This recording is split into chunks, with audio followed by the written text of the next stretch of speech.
Assalamualaikum warahmatullahi wabarakatuh. Kami dari kelompok 3 ingin membuat video tentang glacier. Sebelumnya perkenalkan, saya Mika Ciara Dewanto, absen 18. Saya Rasya dari absen 26. Saya Michelle Jeffrincang dari absen 19. Saya Pedas Kerry absen 13. Saya Nisa Novianti dari absen 22. Simak yuk. Daripada nunggu kelamaan, langsung aja mulai materi yang pertama. Saya akan membacakan pengertian glacier. Glacier adalah massa besar es yang terbentuk dari akumulasi salju selama bertahun-tahun hingga berabad-abad, mengalami pemadatan dan berubah menjadi es padat, kemudian bergerak secara perlahan.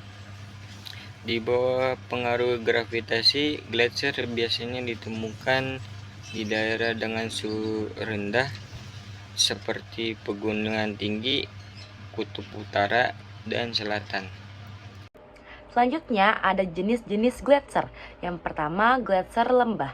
Glacier lembah ini terbentuk di pegunungan dan mengalir seperti sungai es. Yang kedua, ada glacier daratan atau ice sheet yang menutupi area luas seperti Antartika dan Greenland. Yang terakhir ada glacier Piedmont. Glacier Piedmont ini terbentuk saat glacier lembah menyebar di dataran rendah.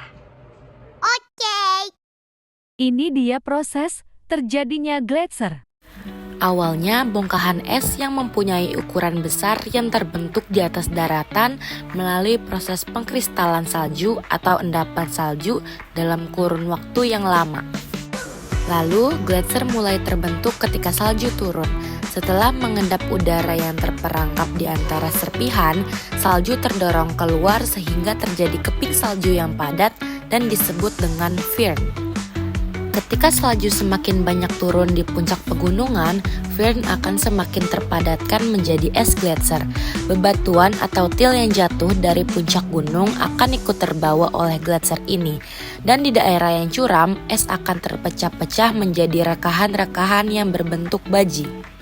Ujung glacier akan mencair dan akan membentuk aliran sungai yang mengalir ke bawah pegunungan. Karena glacier berisi berbagai macam zat seperti bebatuan, salju, dan juga sedimen. Sehingga ketika glacier meluncur ke bawah, maka zat akan berubah kontur dari pegunungan. Selanjutnya, saya akan menjelaskan ciri-ciri. Ciri-cirinya itu bergerak sangat lambat, membentuk lanskap seperti lembah, membentuk U, dan moraine. Manfaatnya ada dua, yaitu yang pertama, menyediakan cadangan air tawar. Kawasan menyimpan sebagian besar air tawar di dunia. Saat mencair, es memberi pasokan air bagi manusia dan ekosistem. Selanjutnya adalah menjaga aliran sungai dan iklim mikro. Es mencair perlahan sehingga aliran sungai tetap stabil. Permukaan es juga dapat memantulkan sinar matahari untuk menjaga suhu lingkungan tetap sejuk. Selanjutnya ada upaya konservasi. Upaya konservasi ada 3, yaitu mengurangi emisi gas rumah kaca. Penggunaan energi terbarukan seperti tenaga surya perlu ditingkatkan lagi. Pengurangan emisi karbon penting untuk memperlambat pencairan es. Selanjutnya adalah melindungi kawasan es dari eksploitasi. Kawasan es harus dijadikan zona lindung agar tidak dirusak industri. Pengawasan ketat perlu diterapkan untuk mencegah aktivitas ilegal.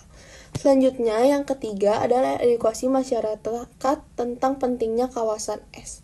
Kampanye lingkungan dapat meningkatkan kesadaran publik.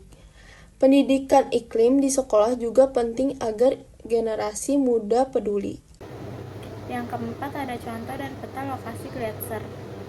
Yang pertama ada Asia, yaitu glacier Siachen di India atau Pakistan.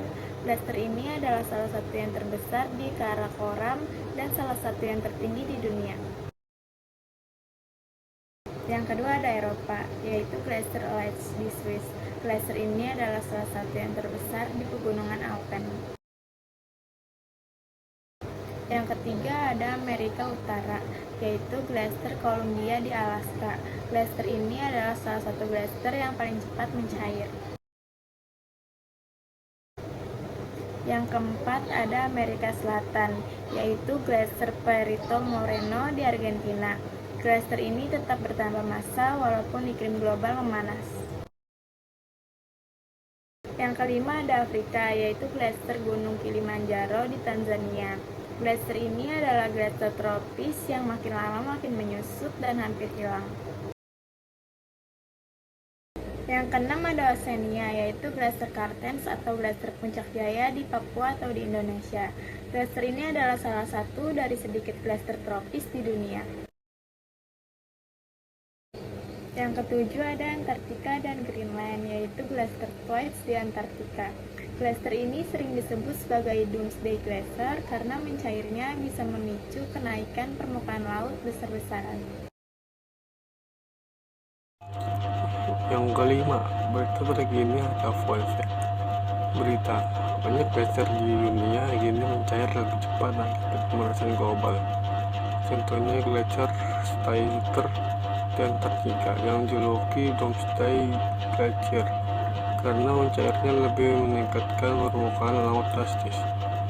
Fun fact, ada gletser di Indonesia, yaitu gletser Kartens di Puncak Jaya, Papua, salah satu dari sedikit gletser tropis di dunia. Selanjutnya, ada dampak positif dari gletser.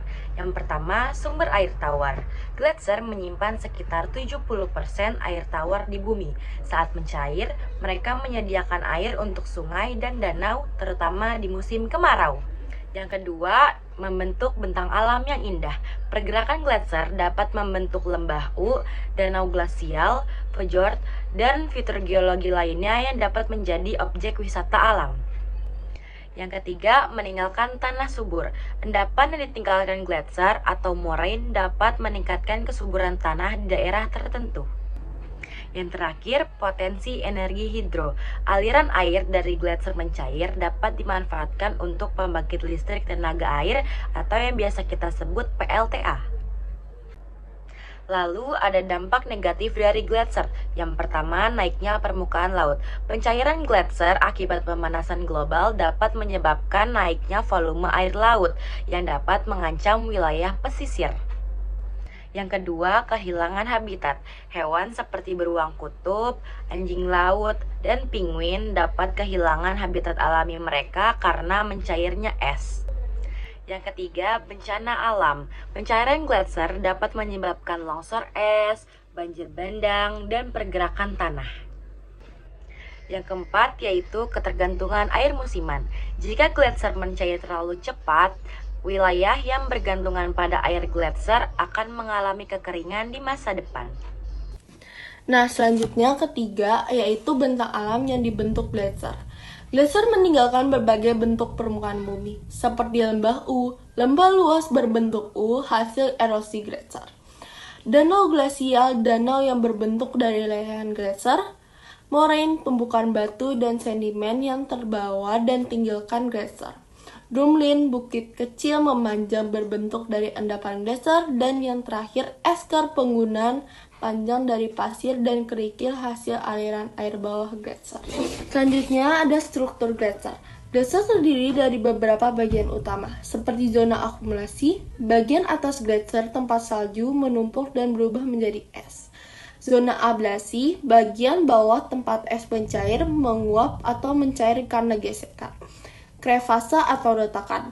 Retakan besar pada permukaan gletser karena tekanan dan gerakan. Selanjutnya ada terminus, ujung gletser yang biasanya berada di ketinggian rendah dan sering mencair. Ini dia peran dari masing-masing anggota.